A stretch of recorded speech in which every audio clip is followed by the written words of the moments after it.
Hello, everyone.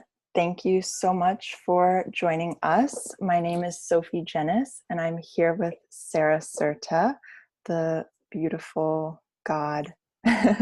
Sarah, I'm so grateful that you're here with us. Thank you so much. Your presence is just so honored and welcomed.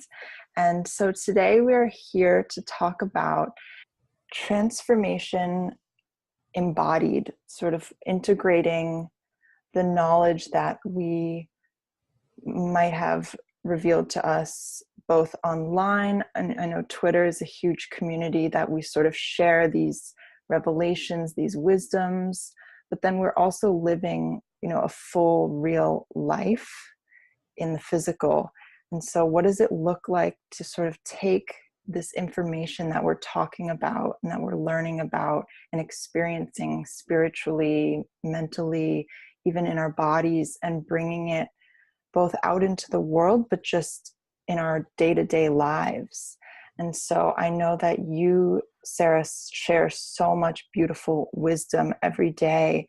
And I would love to hear about maybe how that translates in your life. And if you want to either share about right now, just what that looks like for you, or if you want to talk about maybe some of those initial shifts that happened for you, and maybe those growing pains of how you started taking, what was going on more, less tangibly into the tangible. Yeah, this is, well, first of all, thank you so much for having me. I love connecting with you and just being here. Thank you. I'm so grateful. And yeah, this is one of my favorite topics, if not my favorite topic. How do we bring all of this here to earth now in the flesh, in the raw, in the realness of it all? Yeah, I guess I'll start with, there's so many things I could say. I guess it makes sort of sense to start with how I started do this, because I didn't grow up with, spiritual teachings all around me. And we're not taught these things, like they're not a foundation of our education. And I don't come from a particularly religious or spiritual family or background of any kind. Just kind of follow your own rhythm, which ironically is sort of the only true teaching that really matters. But what I'm saying is, like, the details, the theories, and all of this information on awakening and energy stuff, it was all very new to me, and yet it felt familiar. It was like I kept coming across language that I hadn't read in that way before, but it didn't take me long to understand it, because I felt I was just finding the words for what I already was just organically experiencing just through my personal life experiences. And so when I first started this was probably, let me think, like I would say summer of 2015, late summer of 2015 is when I started I just started having some theories, and I just started finding words that matched what I had already come up with on my own. I think actually I remember the first thing I realized on my own.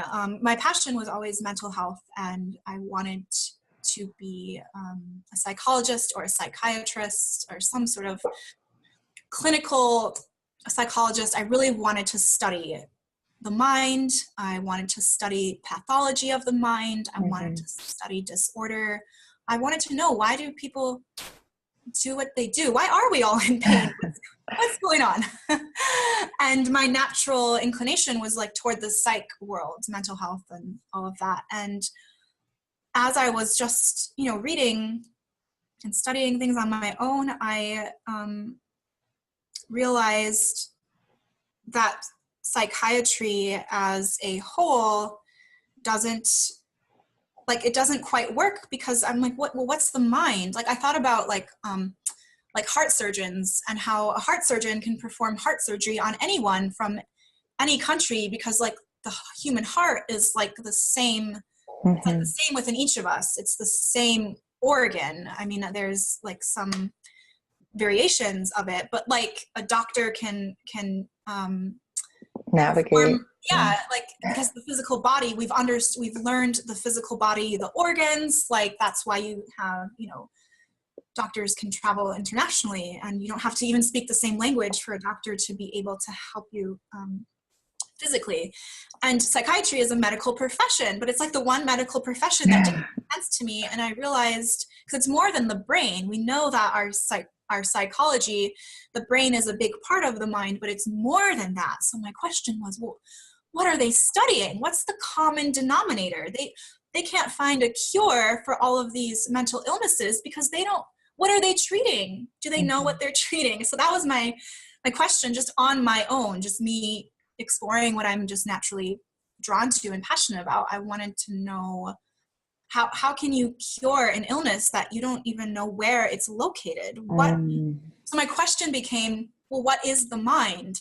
Like, literally, what is it? Not just what's the concept of it. Like, what is it? What are they treating? Who's to say? What is the mind, the way we know what the physical heart is? And in that moment, I had a natural, this was probably one of my first, now that I'm realizing, downloads. I didn't recognize it, that's what it was at the time. Now I can look back and say, oh, that was a download, a vision. As soon as I asked that question, what is the mind? I had this flashback of something I read briefly in a physics book once, about how like every point in the universe is the center of the universe. When you're at that point, and I don't know if this is true or what, it was just like a theory in a physics book. I like remembered being in the library and reading it, and it came to me in that moment, how every point in the universe is the center of the universe when you're in that point, and yet that's true for all points. So there's not one center of the universe. Any point would be the center if you're there.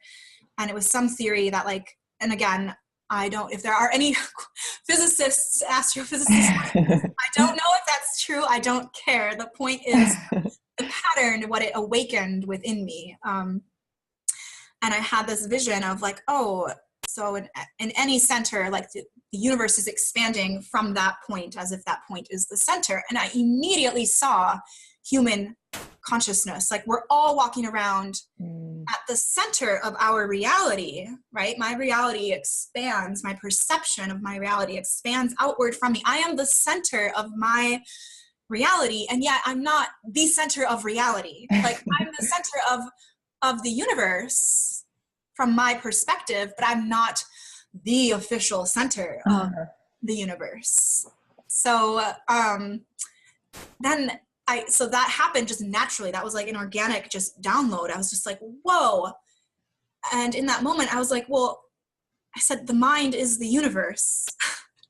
Like, the mind is cosmic, like, space. And I got this like vision of like everyone having like a piece of like cosmos that they're like, and I saw like the separation between physics and psychology collapsed. That was my first collapse of separation. If we're going to talk about this path and collapsing illusions of separation, that was probably my first real conscious experience of something that I thought was separate merging into one.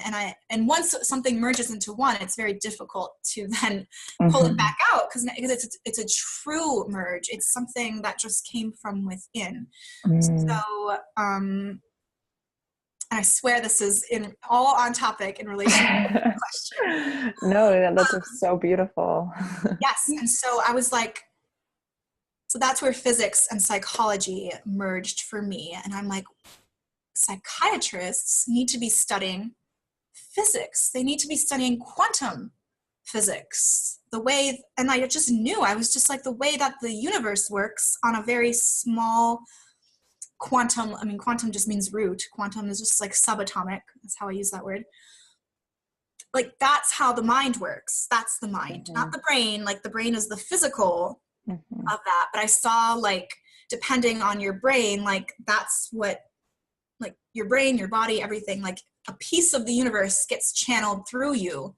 And like our brain and the way we're wired determines the expression of that universe. But like the mind itself is so far beyond this organ. And yes, I just knew. It was like it was a download. It was an intuitive knowing. It wasn't even a theory I came up with. I was just like, psychiatrists need to study quantum physics. Like that's what they have to do. And so then I was like, okay, what does this mean if I want to be a psychiatrist? Like why would I go get a PhD now in something that's not gonna actually help?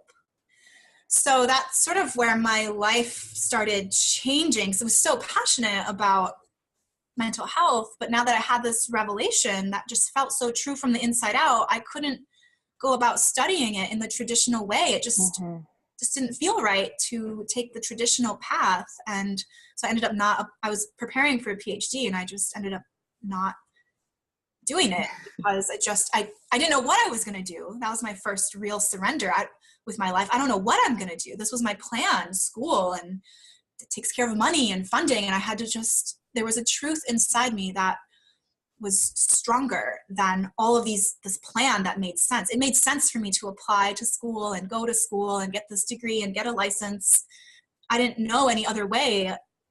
I didn't know what else I could do with my life. And I knew I couldn't work a regular job because I knew myself. I wouldn't just know. Not long term anyway. So then I remember sharing that on Facebook because I like to, once I have a download, I like to put it into words because it helps me, talking about embodying, it helps me to anchor it. I love language. It's my favorite way to just express what's here. It gives shape to all of this, and it helps me like then see the most important pieces and read it back to myself and anchor the truth. It's a voice. It's a way to put the voice of truth into the world that I can come back to over and over again to help remind me this is true. This is my truth. So I shared it on Facebook just to share it. I'm like, oh my gosh, I had this revelation, da da da. And someone commented on my post, like someone said, you should check out The Divine Matrix by Gregg Braden. And I was like, I'd never heard of him or The Divine Matrix. I'm like, cool, what's that? And they linked like a YouTube video and they're saying, like there's people who have said this, like my revelation. And I was like, what? Like, cause I thought I was just like having this revelation. It shows you how far removed I was from the world of like spirituality and ascension. I was like in a totally different reality. And yet I was already like thinking and feeling and experiencing all of these truths. So I watched this YouTube presentation. It was like 6 hours long. I don't think I ever ended up finishing it because my mind was so blown like halfway through. I never went back to it. But it was one of his, I don't think it's on YouTube anymore, unfortunately. There might be a movie of it somewhere, but he was giving the Divine Matrix presentation in Italy. And it just, look up Gregg Braden. Like that's where, anybody who hasn't yet, but that's where my conscious application of all of this really began. I was like, oh my God, he was putting words to everything that I had just naturally already felt. So I was like, whoa. And that's when I started getting pulled toward like this other world of information. I didn't have Twitter yet, or maybe I had my old Twitter still, but I wasn't yet where I am today. But that's where it really started. And I didn't know what to do with all of that, but it was like my mind was blown open and there was no stopping it now. Because now that I knew all of this, and my entire perception of my perception changed. It was like my perception of my mind changed.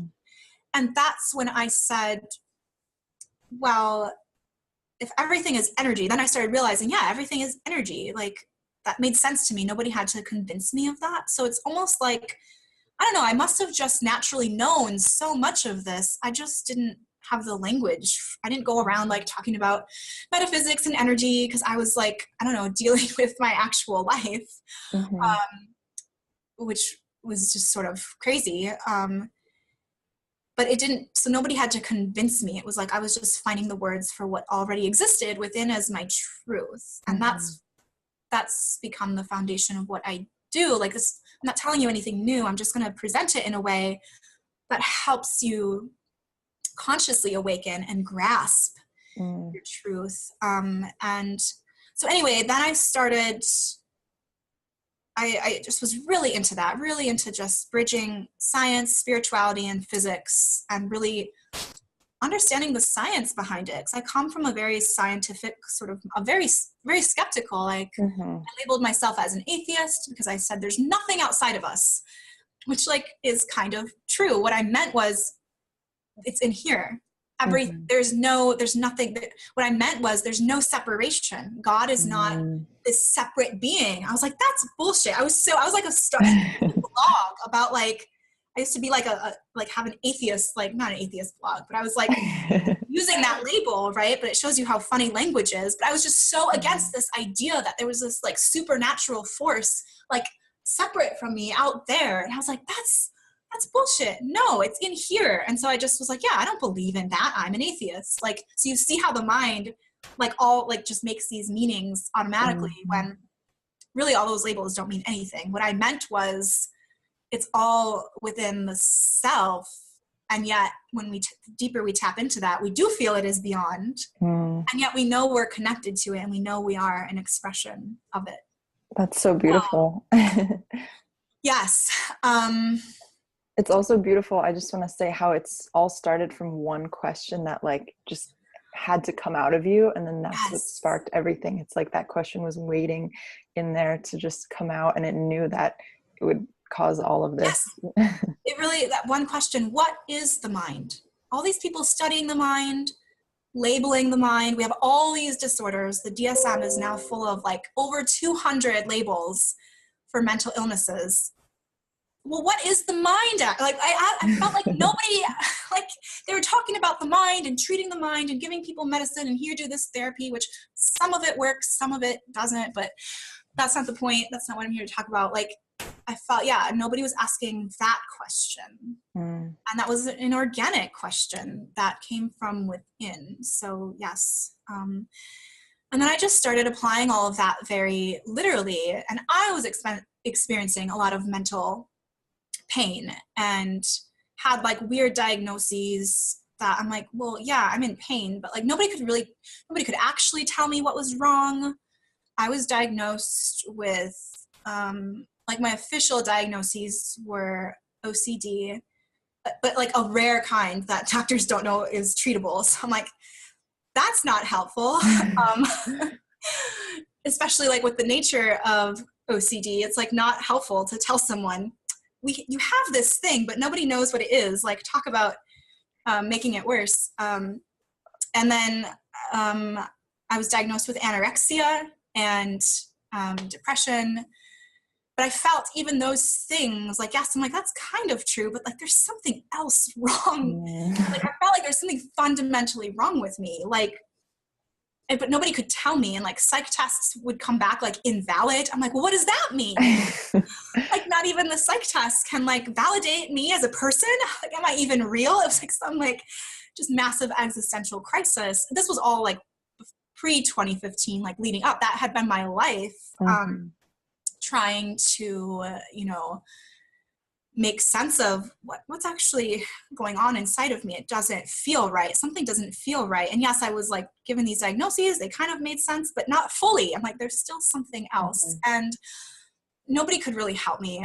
My first therapist was pretty helpful, but I stopped seeing him at some point, just because I don't even know why. I felt I needed something more, something who understood. He was a counselor. He didn't really specialize. Like as like the disorder got deeper, he like kind of referred me to like, sorry, Sarah, I can't help you with this. Like, who's going to help me? And, but something just didn't fit right. Like I didn't fit right. Like I wasn't prescribed medication. I really didn't want to take medication, but part of that was like, I was afraid of like like part of my paranoia was like chemicals and things. So like I didn't want to I didn't trust the inside of pill bottles, to put it Mm-hmm. I don't know. I didn't want to put something in my body that had been inside that. Like my mind Yeah. made up like things. Like it was all just paranoia, just like craziness. So that's like where I was coming from. And yet like I was grounded. I was stable. Like I knew myself. I was high functioning. I was not Mm-hmm. harming myself in like ways where I like required hospitalization. I wasn't like, I don't know, it was very, very strange. It didn't fit, is what I will say. It just didn't fit any traditional Mm-hmm. health anything. So, and then I was like, well, if everything is energy, I can change. I can change disorder. And I started to see the illnesses as separate from me. Like I literally saw the OCD as like a demon that I'd like gotten from somewhere else. And I'm like, I'm just gonna get rid of you. Mm-hmm. You're just this dark energy that I'm gonna get rid of. And that, like, I started getting into crystals. Like I was in a Facebook group that like was all about like witchcraft and crystals. And so I started to go back to the original question of how do we apply it. I followed my own inkling. I didn't like look for, oh, how do I do this? I just started doing what I felt I needed to do. And crystals really helped, talking about bringing things into form. Like I really loved, and I still love like crystals and candles and baths. And I love all of that. That's why one of the things I'm creating is like product, like a shop with those things, because I do think they're very useful tools. It really helped like make energy that I wanted to clear tangible. Like I would light a black candle to like release things. And because I believed that it would work, it worked. Yeah. So one of the ways I started doing it was that I just started doing actual like rituals, salt baths. I would set intentions, and that will only work if you believe that it will work. It's not the thing itself, it's the power of your belief behind it. But for what I had been experiencing, it really helped me to have an understanding of metaphysics and start to bring tangible form to all of this energy. Because I felt like I was feeling so much energy, and all these like mental health labels just didn't help me. Like being told I had a form of OCD that doctors didn't understand and didn't know if they could treat it, because it was like all like more mental, and it was like comorbid with the anorexia. Like I was like, okay, now I really just would like to die, because if I can't cure this, if there's no cure for this and nobody can help me, there's literally no way I can live. Like literally, that's because I was so, I mean, there was one point where I was still like I was functioning. I think I will always be high functioning no matter what happens to me. But it was like, I almost wished I wasn't. I almost wished I wasn't high functioning so that somebody would help me. Like I wanted to just like go to a hospital and lie down, but like I just couldn't. Something kept me going, and it wasn't helpful to be given labels on a piece of paper, and like it can feel really imprisoning. I feel. Yes. Yeah. And if you're already imprisoned by your mind, to have more added on stuff for your mind that isn't resonating with your inner truth. What I needed, the only actual problem, the only actual disorder, was that I was disconnected from my truth. That's it. Like when you get to the root of it, that's all that was actually ever wrong with me, is I lost my connection to who I am. That's it. And I started reconnecting. And I realized that I'm like, wait, I can get rid of this energy. I can transform this energy, because I just like apply physics everything's energy and energy is malleable. Therefore, OCD is a malleable energy. I can transform this thing that got labeled as OCD into something that's not that. And that's what I did, which I won't go too deep into that. That's like a whole nother book I could write really on that topic itself. Because it took time, and that ties into, yes, it is cyclical. Like it wasn't like, oh, here, I'm just going to wrap it up in this energy and it's gone. Although I will say I did get rid of a huge chunk in one ritual. Like I did a huge elaborate, the most elaborate first ritual I ever did, and the most elaborate. And it was before I really came into any theory. I was just totally following my intuition, and it did something magical in my life. Like I woke up and I just, the worst part of the disorder was gone. I was, Wow. yeah, like, so I, like something did clear because I did visualize like a demonic energy. And I'm like, you're gone. I'm choosing love. I'm choosing love. And that's really when my life started to change. That was November 2015. So there's like very Wow. distinct things that I remember doing that I didn't know what I was doing, but I just was like, I have to do this. Things started to change. But since then, it has been a cyclical integration, a constant integration. I still have had to deal with the patterns that I now recognize would be diagnosed as OCD-ish, but like honestly, anything could be seen as that if when you really get down to understand what it is. So I still have had to like, I'm aware of the patterns. I've had to like continue to work through, like I've still had certain rules and rituals, self-imposed rules and rituals that I felt I had to follow in order to be safe. That I've, continued to integrate. So that's how I began applying it. I started, and I think ritual work, crystals and stuff, for me, it was so new because I didn't grow up with that. And like, I hadn't been exposed to that before. It was so new that in itself just helped me get into a higher like vibration and alignment with my truth, because it was different and it was exciting. And it was like, oh wow, I'm exploring a new part of myself. So I hesitate to say like, oh, if you want to apply, do a ritual and get crystals and stuff, because like, that's only going to work, I think, if you're passionate about it. Yes. For me, it was like so new and it was so exciting. And it was it was a new way to understand my pain.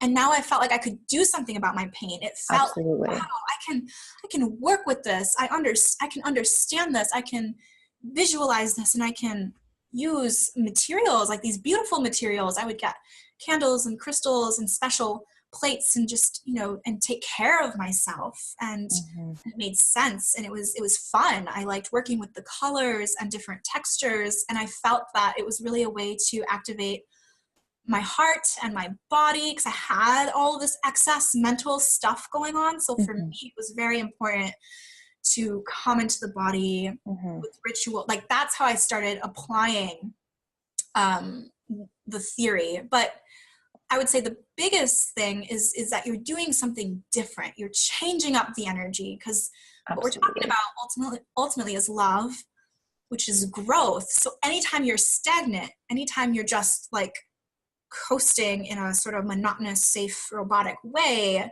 which could be doing ritual. Like if you're doing it's funny, I'm using rituals like there's magical rituals and then there's like obsessive rituals. So I'm just realized I've been using that word both ways. You can do candle work, crystal work, magical, work, but if you're doing it as some sort of script, like it's not that powerful.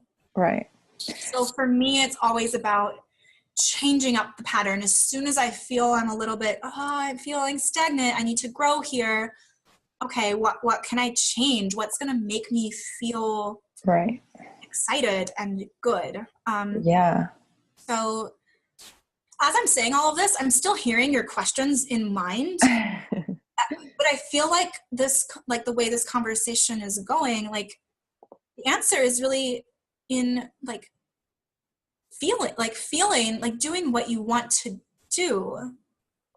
I think that's why I keep saying, like, I just kept doing things that felt good for me. It didn't really matter anymore, the theory. Like the theory would help, but at the end of the day, I'm like, well, somehow I got here without the theory. Like somehow I already knew all of this. I knew which question to ask, and just having the language for metaphysics just sort of helped like center me. It definitely helped me find my voice. It helped me find my purpose. It helped me find my community. So it did help me in that way. But in terms of applying it to my everyday life, I feel like that's trickier to answer. I feel like that definitely makes sense in answer to that question. I think a lot of what comes was very helpful is being passionate about it, because that's what can inspire the change. Because I know for me, I knew a lot of what I should be doing for a while as I started going to therapy when I was like 16, and I really started understanding things, or what was healthier or not healthier, but I didn't care enough to really make those changes, And so then it was probably in July of this summer that suddenly, when I came across like things on Twitter and things that really started resonating, I was like, okay, I can understand my anxiety, but you haven't really told me any like fun ways of things to do about it. Right. So then when I started finding these things, as you said, like the word fun, it became like fun. And that's what really inspired me to actually want to make like physical changes and do things and read things. Mm-hmm. And that's, I think the ball really gets rolling. And once it's like rolling, Yes. you can't stop it in the best way. Yes. I love that so much. I think that's so key and so on point. Yeah, I remember I'm thinking about my first therapist. The first thing he ever recommended to me was meditation. And like, and now I know what he meant was, Sarah, you just gotta chill. There's nothing wrong with you. You just need to chill out. Totally. But I was so not chill that I was like, I laughed. I'm like, meditate. I'm like, do you know what it's like inside of here? I couldn't even like grasp the concept of meditation. I was like, I just can't do it. I didn't believe that I could. And same. so I was right? Because the power of belief. I didn't believe that I could do it. And I guess I wasn't ready. And Mm-hmm. I remember him saying stuff about energy and Einstein that now looking back, I'm like, oh, he definitely, I know what he was saying. Yeah, he planted seeds. I couldn't receive. And he was great. This is my first therapist. He did a great job. He was really great, but it was still too much in the traditional setting. And it wasn't fun. Mm-hmm. It wasn't fun. I wasn't inspired leaving therapy. I looked forward to meeting with him because it was nice to like just be able to talk to someone, but it didn't, and it did help me understand some things. It made me feel like, okay, yep. But yeah, it didn't awaken that passion within me to really take responsibility. Mm-hmm. It still left me, I was still leaving my life, the quality of my life, up to him, up to someone else. I was showing up to his office. Here's my life. Here's my pain. Please do something about it. Right. And I guess, I wasn't ready I didn't believe that I could do anything. I didn't believe I could do anything about it. So there you go. So I would just show up. Here's my life. Please do something. And he would say great things. And I'd be like, okay, thanks. And I would feel a little bit better. But then I would just go back. Here's my life. Please do something about it. Please, is there medicine? Can I get a label, please? Can I take a test? Like, what's wrong with me? Just tell me. It's like you grasp for anything. Someone, please. And it's not true healing. I had to, and what happened then when I said I'm going to be my own therapist and my own best friend, I had a very traumatic experience with a therapist. I went through several more, and I had one, and she just invalidated my experience of divine love. Like I had this amazing spiritual experience. This was around the same time in 2015. And is there feedback happening? I don't think so. Okay, I a little bit, but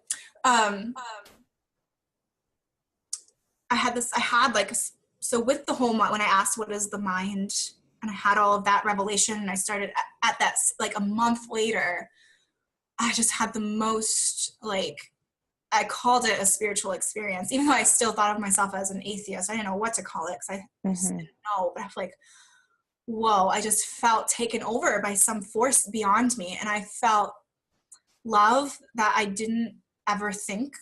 Like, I'm like, what is happening? I just felt so much clarity. I felt forgiveness for all pain that had been done to me. I felt like this depth of understanding of even the darkest things I had experienced. I just felt so much love, like not romantic, sexual, personal love, like, whoa, like like, wow. And I was just, and it was, my mind was racing. Of course I was like, God, am I manic? Am I having I still wasn't sure. I was still like labeling myself. Like, is this a manic episode? But no, I'm like, but I feel good. I want to live. I want to live. I want to love. I want to move forward with my life. That's all I wanted to do. I wasn't doing anything crazy, but, she didn't understand. I think I probably seemed way too hyper and excited about it. And she was like, she said I was having some sort of episode, and like, it was so traumatizing. Like, I was just bawling. So I'm like, if this is an episode, if I'm right now not clear, but I felt more clear than I had felt in years, like in 2 years or a year, I felt so clear. I felt like, wow, this is like back to center. I didn't have those words at the time, but here she's telling me I'm not, now I'm having an episode. Before she told me I wasn't having episodes. Now when I'm most clear, she's saying I'm like, I was so confused. Talk about your perception. And I was already like susceptible to questioning my perception of reality. I was just bawling. I was like, well, then just someone lock me up, because now that I've finally reached clarity and you, the professional, are telling me I'm not clear, I just didn't know what to do. I said, well, then you need to lock me up. Then I'm actually literally insane and incapable of living. So put me in an asylum. Please kill me. But that just didn't seem right. So I'm like, no, she's wrong. She's wrong, because now she doesn't know how she can help me. Because the session before that one, she said, how do you think I can help you? And I was like, what? I'm like, you're helping me by just listening to me. Like, why do you need to do something extra? And so I realized, oh, she's feeling not needed. She's triggered that I don't need her to do anything but listen. She wants to feel useful because she doesn't feel loved if she doesn't feel useful. Like, I knew my own therapist's psychology better than she knew mine. And that's why I was like, I'm done. I'm done. I said, and that's when I took it. I needed to have that traumatic experience before I started taking responsibility for my own self. That's what really happened. I kept showing up and giving my power away to people outside of me, which I don't blame myself. I understand why I did it. We all go through that. There's nothing to judge about it. But yeah, I was not yet taking accountability. But that's when I said, I'm done. I'm done with therapists. I'm just done. I'm going to be my own therapist and my own best friend. And that, I think that intention alone, so powerful. And going back to your overall question, how do we really embody transformation?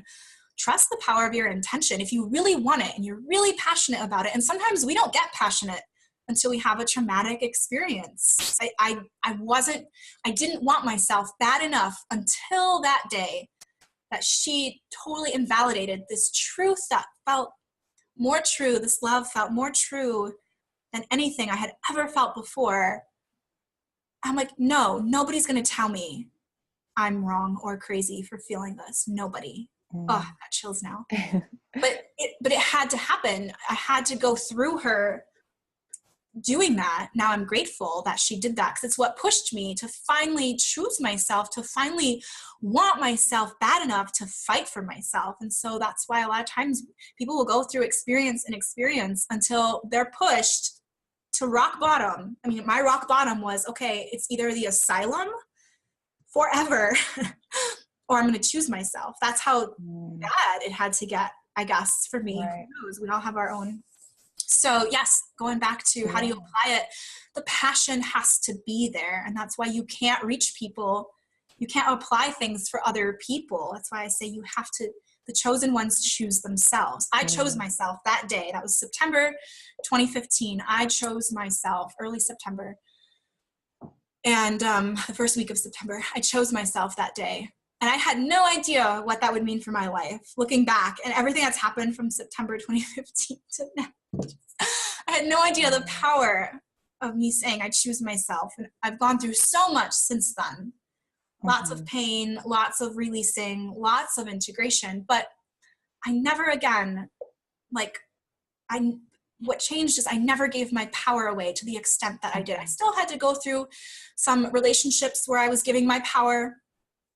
You know, I could see, oh, I'm giving this person too much power to help me define my reality. And I had to go through that integration. But I think once you make the first, that initial choice, I'm choosing myself, no matter what happens, then you can go through the integration. And then so I had experiences, like I had to go through some very unhealthy situations where I still had to like deal with, just become more aware of the unhealthy patterns that were creating unhealthy relationships. I knew now I wanted to choose myself, but we're not aware of how like the pain is manifesting in our lives. If we were, then it wouldn't be such a problem, right? So that's why it is a cyclical transformational process. Right.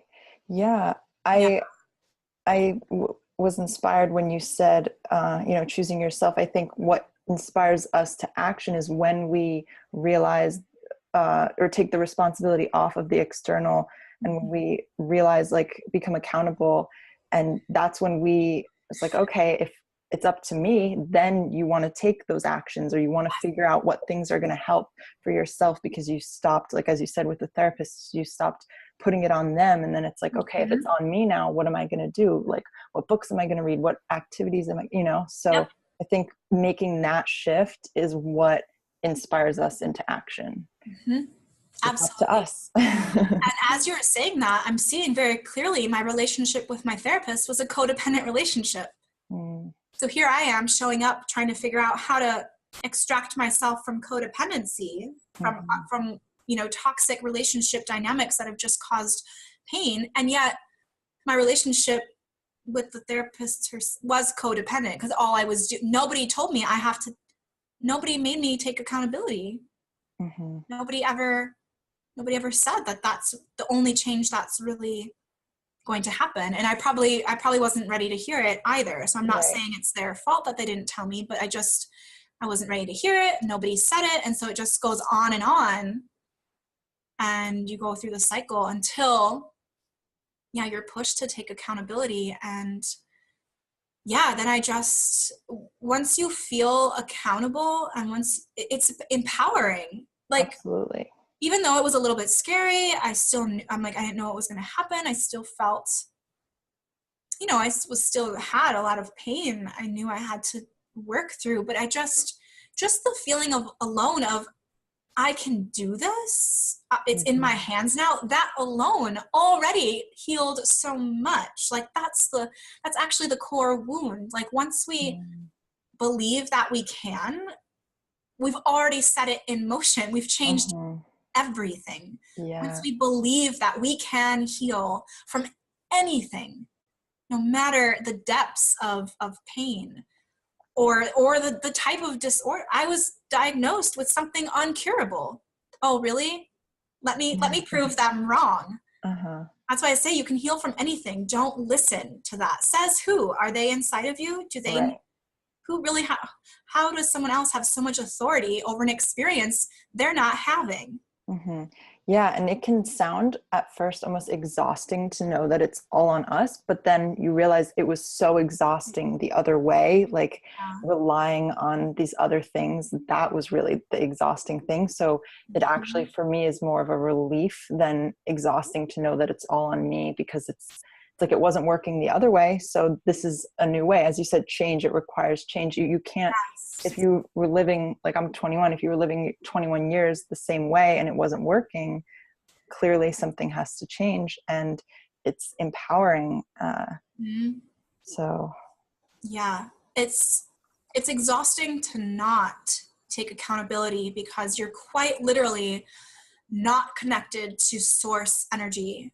It's a very energetic, like, you're drained because all of your power is placed in external solutions, when the external is really tools. Everything can be a tool, or it can be a weapon. I always say that anything can be a tool or a weapon, depending on how you're engaging with it.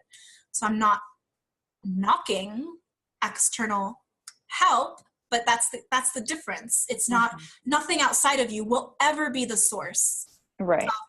It will never be the source. It will be a tool to either activate more love, to experience love at a deeper level, but nothing outside of you is the source.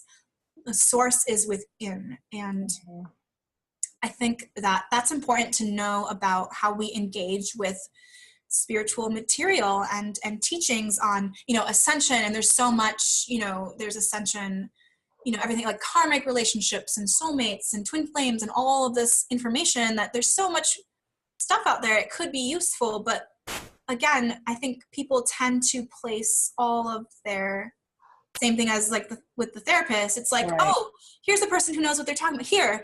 Here's my situation. Help. That's not how this works. Or we read articles and we read information, or we read someone's Twitter account and we give them our power.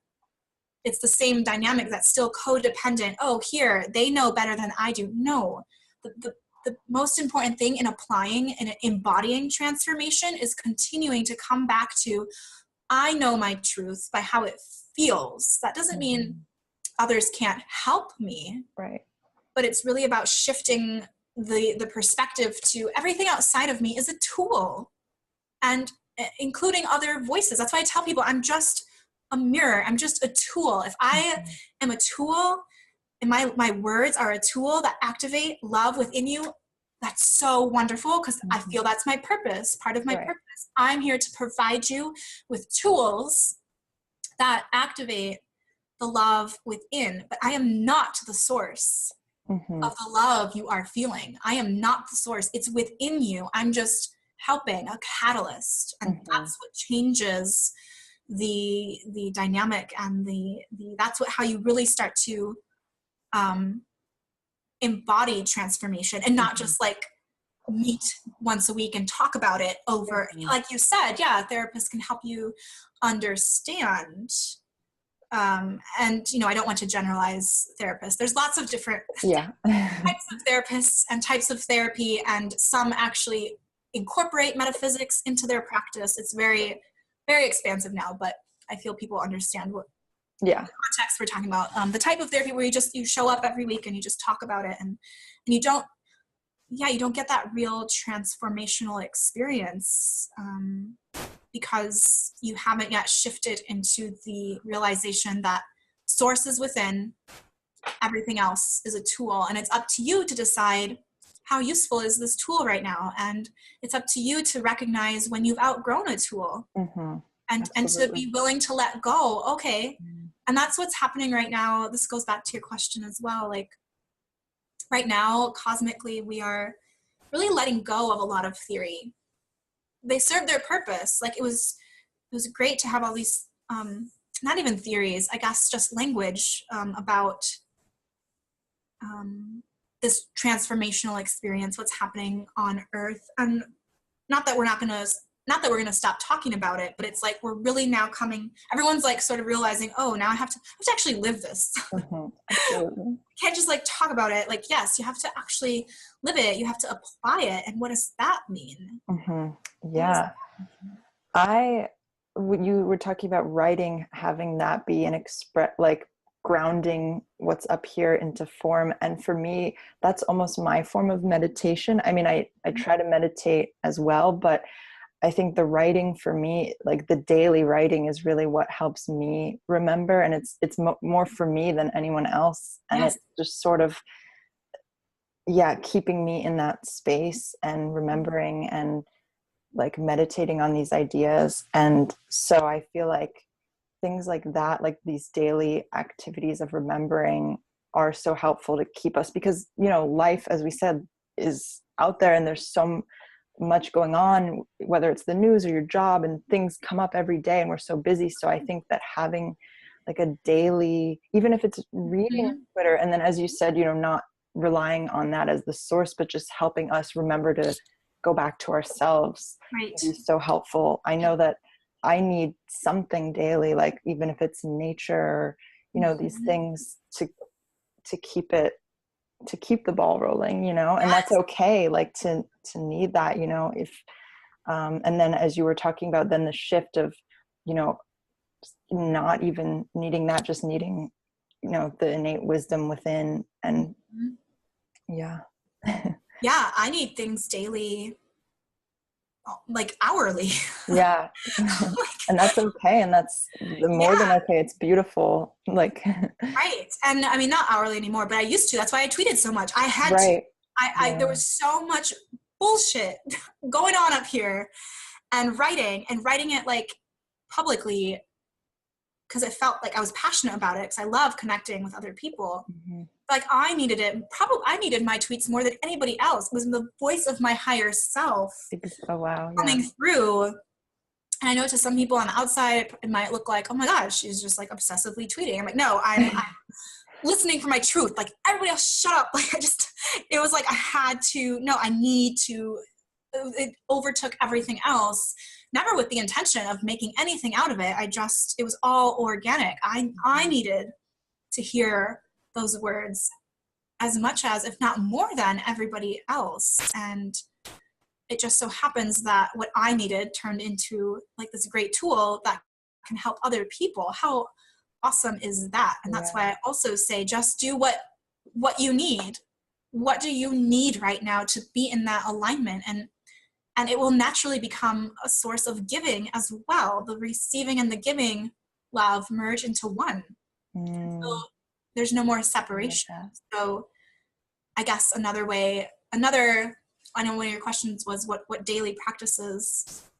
A lot of my daily practices are just like mental reminders, like just thought patterns that are helpful, that are more powerful than fear-based anxiety thought patterns. So a lot of my daily practices are internal dialogue, things I tell myself, like, okay, what do I need today to feel my best self? Do I need to do this or do that? I just remind myself these reminders.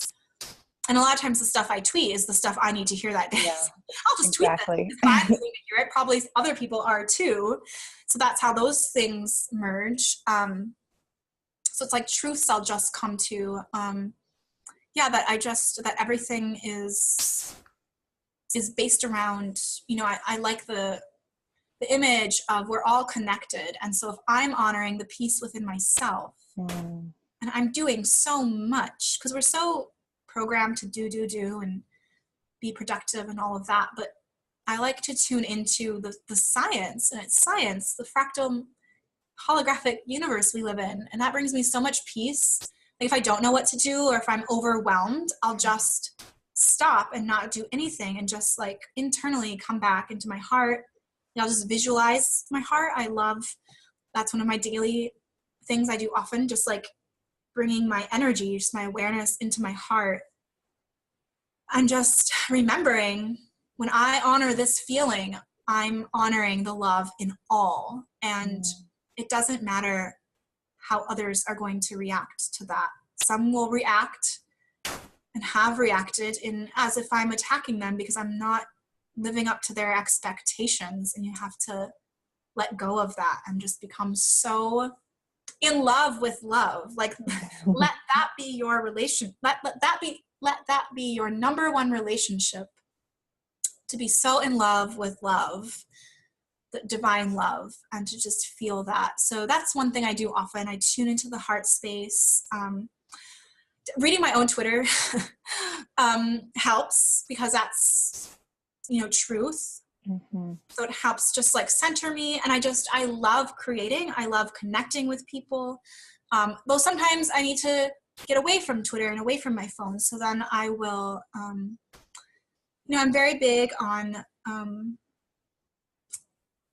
very sensitive. So I just, I'll light a candle, and I'll light my incense. Like it's just very simple things. It's not any big ritualistic thing. I'll just lie down a bit. My things are very simple. I don't need a whole lot. I'm trying to think of like, what do I do daily to keep me aligned? I mean, and every day is different. Some days I need it more than others. But the question is the only real question I ever have, or the only real work I'm ever really doing, is what's in alignment today? And absolutely. How can you serve yourself? Yes. And then in turn, serving everyone else. Yeah. And it's scary to live this way, because you have to let go of so much of what the mind thinks, what the old, beliefs are. Like, I have to just, because there's some days where I'm like, oh, I really wanted to, work on my website today, or I really wanted to create this meditation for people to download, and great. And then people can buy it and I'll have money, and then I can buy groceries, right? Like, great, that feels good. And then like something will happen where it's just not happening. And I can't resist. Like, I'll either I won't feel it. I can't, or I'll be sick. Like, I was sick the whole first week of the new year, which interrupted all my plans. Like, I had just moved. I wanted to create a 2018 guided meditation, like a really great thing for people. And I couldn't, because I didn't even have a voice. Like, I couldn't record anything. I wanted to go to IKEA and get stuff for my apartment. I needed some more stuff. I love going to IKEA. That's a big self-care day, going to IKEA. But like, none of it worked out. And I ended up just like, I don't even know, just watching a lot of Netflix. And I'm listening to the voice within, and I just had to surrender, because that's what served me. I mean, I wasn't terribly ill. I could have pushed through it and done things, but like, I just can't. Like, if I don't feel it, if I don't feel that it's inspired by the divine within, I can't do it. It doesn't matter if I need money. It doesn't matter what I think I need. And I keep reminding myself, well, everything is provided for because this is my source. So I've really learned a lot of it is like reframing how I think of things. No, I don't need to make money. This is my source of everything, source of income, source of wellness, source of food, source of joy. It's this. If I'm honoring this, then every day I will be guided to do the things that I need to do to make things happen. It's a very surrendered life. Like, yeah. That's so beautiful though. And I love that. And I think that that's really inspiring to others. It's like, it doesn't have to be complicated. It doesn't have to involve all of these concepts. It's just really shifting to making that your priority, like your number one. And even if someone's in a place where it can't be number one, but maybe number two, then that's okay too. But just, remembering that and honoring that, and really shifting our focus back to ourselves and what we need. And then the tools, whatever individual tools like come out of that is great for that person, but that's where it'll come from. Right. Yes. Yeah. Yes. And it works because when you make that choice, which is really a choice for you, like your deepest self, but it's also the surrender of the self and just coming back, like, I am this love. That energy, it's source. Like, by source, I mean just the highest, just there's nothing of a higher vibration more pure than this source. It's so powerful that it naturally starts to become easier to do it. So yeah, even if you're in a place where that seems like, wow, that's totally new and foreign and seems difficult, it doesn't matter. Like, as soon as you make that choice, everything shifts, because then you've opened the portal for the love to just come flowing. And that's what happened. Like, September, so like going back to 2015, it's like July, and I could see, like, now I see like my leading up to this, like July is when I shaved my head. Because I was like, I wasn't like, oh, I'm gonna release karma. But I was like, no, I'm going to release energy that I don't want anymore. And I think it's in my hair, so I'm going to shave my head. I wasn't yet like knowing I was on any sort of particular path. I didn't think of myself that way. I was still living in a very like, life is happening to me. I was still seeing my therapist, But I can see how even when I didn't yet know, I was still leading. Now I look back like, oh, obviously my higher self was getting ready to take over. Like, we are releasing everything, Sarah. Your life is about to be purged. Shaving your head was just the first thing that happened. And so like but even because I set that intention, and it was like an act of of bravery to do. I did, one of my reasons also for it was I wanted to get rid of my security blanket. Who am I without my hair? Mm. I want to start loving myself. So I was already like taking little steps toward those choices before all the big stuff even happened. I was still seeing my therapist and still feeling like I had all of these issues, but I was also already making little, so even before you make the big shift, it's already happening. Yeah. It's so So cool how beautiful. you were, yeah, guided like that, just like Yes. intuitively. Yeah. But then, when I made the conscious decision in September and I literally said, I'm going to be my own therapist and my own best friend, um, September and then November, when I did that massive ritual, I spent September and October, really, it was like Halloween time. So I love to get into Mm. crystals and magic and witchcraft. I got a book on witchcraft. And then I realized witchcraft was just quantum physics in a different aesthetic. I'm like, oh, I can understand this. I can do this. And then November was when I really did that real big ritual. And I said, I'm going to choose the love that I felt in my heart. Mm. Because I felt for a very long time, I was torn between fear and love. Like, wow, Totally. this is like really scary, but also like there's so much love. And I felt like I always had to choose one. And I finally was like led to a place where I realized the universe was showing me, oh, they can be both. It was both of these things. This experience, I had an experience that I couldn't tell, is this the experience the worst thing that ever happened to me, or is it the best thing? Because it kind of feels like both. And how do I reconcile that? It felt like an absolute nightmare, and yet like the most pure love. Mm. I was very, very, very confused. And I was like back and forth between them. It was like, oh my God, nightmare. Oh my God, so much fear. I'm so afraid, to like, oh my God, so much love, so much love. And I felt crazy, but like, because I chose myself, and then I was like led to just an experience, an event in that November when I like was like, all the signs were like, this is everything. It was like they merged as one. Oh, maybe it can have been both of those things.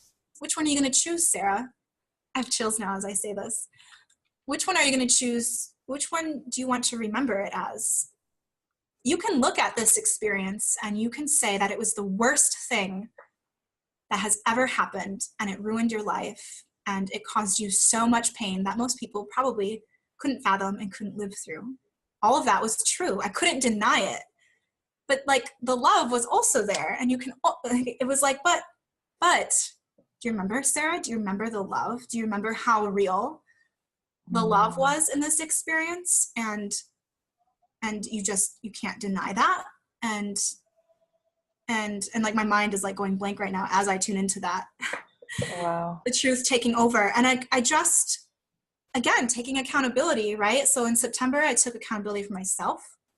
And then it was like, okay, you take accountability for yourself. So now you're going to take account. It was like 2 months, like the universe gave me 2 months to get all my crystals and all of my tools. And then it was like, okay, now you're going to take accountability for how you want to view this experience. Because it can be anything.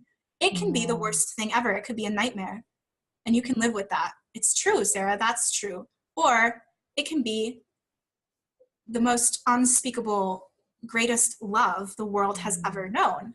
Because right now you're feeling both of them. And how long are you going to live torn in between them and letting other people tell you? Because Mm. of course, then there was like 1,000 opinions on the outside of me also telling me what it was. And because I'd chosen myself, I went so deep in, and I chose love. It is a Mm. choice I made. So like, yes, all of these amazing things happened, but at the end, I chose. I said, well, I'm done now. I'm done with the pain. Like I had to feel the pain. I had to feel the darkness of it all. I had to feel all of the emotions.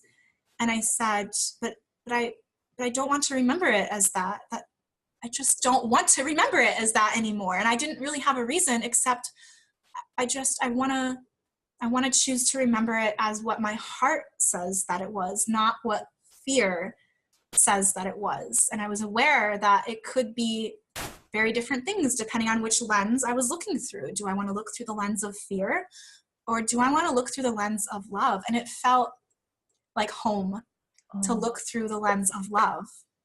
That's so beautiful. So yeah, I chose that. And so that's when I said I'm releasing the pain and the fear. And that's what I set the ritual up to do. And that's why it was so powerful also. It wasn't just a ritual, oh, I'm going to release. No, it was like, no, I'm choosing love and whatever that means. And from that point on, like November, like September and November, like from that point on, my life just like exploded. And there was still lots more pain. Just because I chose love doesn't mean, this goes back to your question of the integrating. Just because I chose love doesn't mean that it doesn't disappear. Right. The pain didn't disappear. It was almost like I felt like, oh, you choose love? Well, now we're really going to go into the pain. How deeply do you choose love, Sarah? And not that, I don't really believe we're tested. I know it sometimes can feel that way. I don't think it's a test. I think that sort of sounds like there's some like person in the sky, like grading you. It's an opportunity to bring that love that much deeper and through everything. Yes. You set the intention, and that's so powerful. Again, your intention, your choice. You know, we do have free will to make those choices. What are you going to choose? And once you choose the higher vibrational timeline, well, then it just keeps unfolding, and you can't go back. Like you can't go like, wait, I want to go back to, can I go back and just choose fear and not have to feel all the pain? Because that's why people choose fear. They'd rather choose fear and view this as a painful situation that I'm going to be afraid of, and I'm going to label it and box it up as some pathological, bad, terrible thing that happened because this person did this to me, and it's just easier. I'm going to stay afraid, bad, and I'm going to da-da-da-da. And it, like, we can only do that for so long. When we choose the love, then what starts to happen is all of that pain that kept you from choosing love comes to the surface to be healed. So like I chose love, but then I spent 2 years just on some wild roller coaster of learning, living, and I had no idea that that's what would happen. I had no idea. I just knew I chose love. But yeah, I had to keep choosing love. It's not a one-time, oh, yep, I choose love, everything's positive and great. No, it's been, God, hellish at times. But because then the pain came up, and what happens is you start to, when you choose that love in your heart, what happens, the signal you're sending out to the universe is that you're choosing unity. And you're choosing to see the oneness between yourself and all things. So you start to, that's when the mirroring happens. And then you start to see, oh, all of that pain like is in me. It didn't come from this external thing. It's not this person or this event. Like, yes, that it is on the external. It's not to like take accountability off of external things. But you're feeling it in here. Right. And you're like, oh, there's no separation. Oh, these patterns. And this is really what we're talking about now is shadow work. You start to, because you chose unity, and it's like, okay, well, now you're really going to see unity, and you're going to go into the depths of pain and pour love into that. It's different for everyone, I guess. Different like scales of it. But yes, choice. My point is the power of choice, right? You don't need all of this excess. You don't need any information that doesn't come to you as a tool. You don't need to go seeking, oh, this excess like information to help me. No, choose, to answer the question, how do you embody these transformations? Choose, make the choice for yourself, make the choice for love within, not love a person or a relationship or some lifestyle. When I say choose love, I mean choose what you feel in your heart is true, and then recognize that that love is unconditional, which means not personal, which means not attached to outcome. and then you just release the details. And then that's how you start to, when you release the details, it's another key and that's something I do every day. Also release the details of how it will look. That's when you start to really embody the unity, because the mind still tries to fill in details based on separation. So we have to constantly surrender details. I surrender so many details, even down to like, what day am I going to go get my nails done? That's a big self-care thing that I love to do. That's like one of my main things. But like, I even have to surrender. Like, I just don't know. Like, I still don't know. I don't know. How am I going to feel after I get off this call with Sophie? Like, that's how my day goes. To give you an insight, like, I don't plan. I almost called last night to make an appointment for this afternoon because I knew I would have time possibly. But I was like, well, I don't know how I'm going to feel after the call. What are we going to talk about? Maybe it's going to inspire something. I just didn't feel like I had to like make an appointment and do it now. Cause like, I'm like, well, if I don't do it, I can do it Saturday. Like, that's how my mind goes. I prefer that. I didn't want to, I like to soak up the luxury in each moment. I'm like, maybe after the call, I will just, I'll be hungry. I want to make some lunch. And maybe, I have to pick up my daughter in the afternoon. And maybe I'll like just want to lay on the couch and just like relax. Like, I don't know what I'll need quite yet. That's how you'll make the most inspired action. Yes, that's really how it looks. So my everyday life is like that. Like, some things are obviously planned, meetings with clients and like picking up my daughter. Like, there's certain things that just happen. I'm getting better about putting actual like meals in, because I used to be so surrendered that I'm like, oh God, now I'm so hungry. So making a little bit more time, but like, I really surrender. It's always that balancing what needs to be scheduled, but like, I really value being on time. I hate even being like a minute late to like a session. Okay, I have to let that go, but like, I really value punctuality and being on time. And yet, so it's not to say like, oh, there's no organization and you're just, like, that's what a lot of people think that this is. No, like, you better be on time. And like, I don't, like, I take my time that I give to something very personally. So I'm not like, I don't have a lot of, things happen, but I expect people to be on time. You're showing up, you've committed to this. Like, I committed to this. This is a thing. I committed to this call. Like, I'm going to like, I don't need to like surrender the details about it. Like, I think sometimes people think like they're afraid because they think there's not going to be any order and it's going to just be like pure chaos. But no, it's exactly what you said. You take the most inspired action and you realize it is in divine order. The chaos and the order are one, which is Shakti and Shiva, feminine and masculine. And it's just, we experience it in different, sometimes we experience more order, sometimes more of the chaos, but really they're always both happening. That's the paradox. They're always both happening. So you can surrender to Shakti, which is, the feminine, just the creativity, the flow, to just that nothingness, the darkness, the feminine rules, the dark, the night, the subconscious, what's unseen. You can surrender to that because the divine feminine has the divine masculine embedded within her. They're never separate. And the more you surrender to one, like, it's a divine intelligence. You don't have to worry. As soon as you need more divine masculine, it'll come. He'll come. He'll be there from within. When I say that, I don't mean a person. I mean an energy within yourself. Yeah.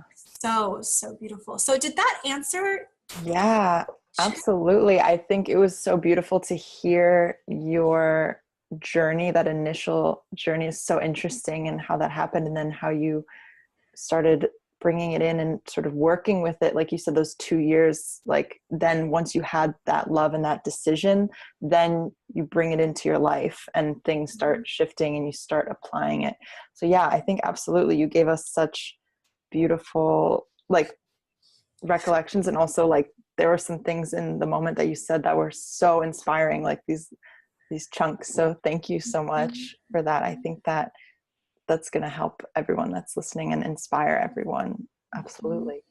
Good. Yeah, it's great to, and I love the opportunity to, it helps me too, because I don't talk about my journey to myself like that. I don't remember the detail. Like a lot of the things I said is, this was the first time me hearing myself say it in that way. So it's given me, like, I'm constantly discovering more of myself in every moment. And that's because I've chosen love. Every moment of my life is like that. And that doesn't mean I don't experience, doesn't mean I know anything. I'm not a source.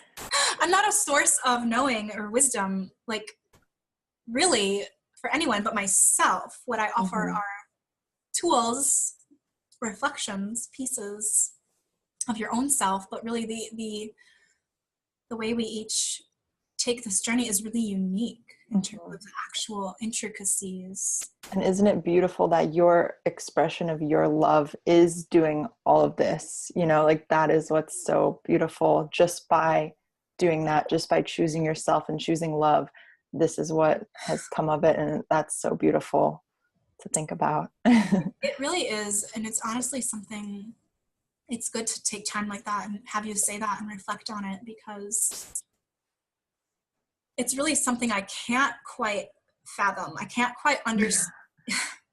Like, I look, when I reflect on my life, I see energetic patterns. That's how I just know certain things energetically happened at certain times, but I can't actually quite fathom how all of this happened. It wasn't me, besides me making that choice for love every time. It's just, and it might not look like that on the outside, but again, if you were having my internal experience to look back and see how far, not even like how far I've come, just like the transformation, just the internal experience. It's just, I'm in a place I would have never, 2 years ago, even a year ago. I mean, a year ago I started dreaming of it, I guess, but, oh wait, no, I'm confused on my time. 2 years ago was already 2016. Oh, what? That is 3 crazy. years ago. Yeah, a year ago, 2 years ago, I was getting there. 2 years ago, yeah. Anytime prior to that fall of 2015, I would have never dreamed. And even like going into it, I did not know what I was going to do. I always I'd always say, I don't know anything except that I'm a poet, and I know that it feels natural to have red hair. Like, I love that. Me too. Even though my hair is not actually naturally red, ever since I first dyed it, I was like, that's one thing I'm sure of. I'm a poet, and I know I need to have red hair, and that's about it. I knew I was passionate about. I knew I was passionate about poetry and language, and I knew I was passionate about mental health. Whatever that meant to me, and I was especially just passionate about a particular type of not mental health, like I wanted to get to the core. That's it. And I knew I wanted to work one-on-one with people, but I had no idea how I would do that. I wouldn't be here talking with you today if I wouldn't have made those choices. If I wouldn't have surrendered. It was the day the PhD application was due. I had done all the work. This was in 2015. I took the GRE. I got letters of recommendation, like paid the fee, and all this stuff. And I just didn't send it. On the due date came, it was in December, and I didn't know why. I didn't have a reason, except that it didn't feel right. And that's what I call a quantum leap of faith. But it's real. It's like you're trusting the intelligence in the heart. Even though I didn't know the detail, and I didn't know for quite a while what I would do. I just knew I couldn't do that. And that's okay. It's okay to not know what you will do. And you just, okay, I know I can't do that. Like, don't do something just because you don't know what you will do. Don't do something you don't want to do. It's okay to live in that place of not knowing. Absolutely. Yeah. And I think that's an important reminder. Yeah. Wow. Well, Thank you so much. I feel like that feels very full and like really nice and warm. So thank you so much for sharing. And I'm so excited for everyone who's listening and hopefully received a lot of nuggets of love and divine inspiration. So thank you so much for being you and for choosing love and for sharing it with us. Thank you so much, Sophie. So much. I have so much love for you. I have so much love for you. Thank you. Thank you.